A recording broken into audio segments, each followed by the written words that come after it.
All right, welcome back. On this video, I want you to think about baby steps. I want you to think in terms of doing things, whatever you're doing, in baby steps.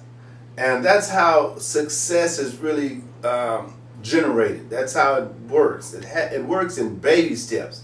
Like, I put some videos on some different places that I post videos this week, and I was going through my archives of videos, and I started creating videos back in 2010.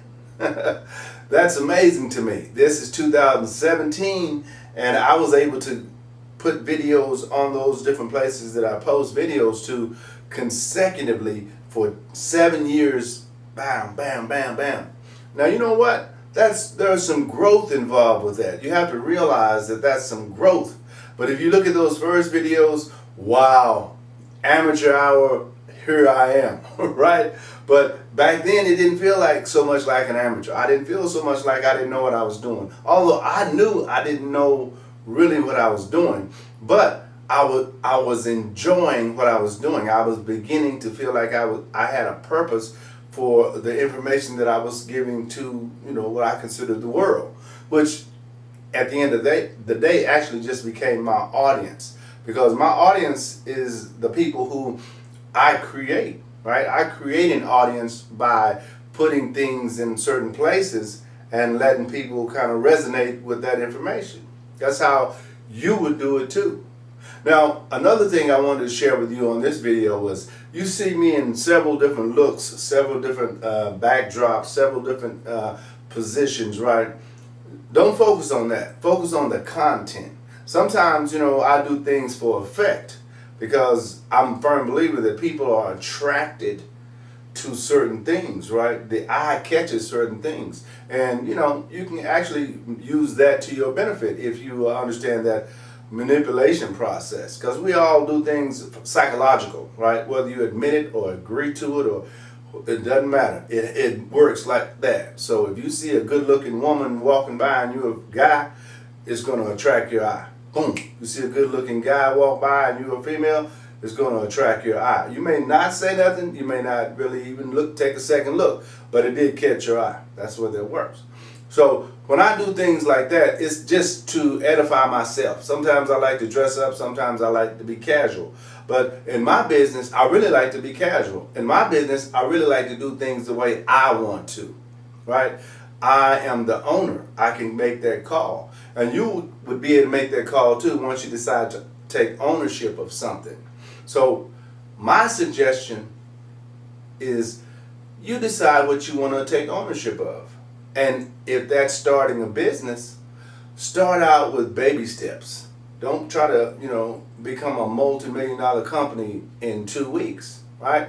Even if you have the money to invest like that, you don't have the knowledge yet. So you have to put your mind where you put your money. Because if you put your money before you put your mind, there are people waiting there for someone just like you. And there are a series of questions, you can call it a checklist if you will. And they will go down that checklist to see how savvy you are. And if you are not savvy enough, guess what they're going to do? They're going to take your money. Look at professional athletes. Look at their lawyers. Look at their accountants. Look at their agents. These people are in the business of understanding whether or not you understand what you're doing. And if you don't understand what you're doing, that next call to their mate or to their friend is going to go something like this. We got one. All hands on deck. He just signed a contract for, get this, $30 million, and he can't read. He doesn't understand business. He doesn't have a strong support team. Whatever. Then guess who becomes the victim? It may take years. No. It will take years, because it's going to be subtle enough so that you are not going to be gaining information and saying, wait a minute, last month I had $6 million in this account. Now I've got 5.5 and I haven't used that account at all. How is that working? Right? That's called life. You got to be mindful of what you have and who is watching or in control of what you have, because they will whittle it away little by little, and when you go to it, it's not available, right? So whatever you decide to do, I hope you're deciding to start your own business, and if you are, I can help. But if you're not going to requisition my help or the help from others, or maybe you are, but always just take baby steps. Don't try to get it all at one time. You got time, but you do need to start. SpeakerLarry.com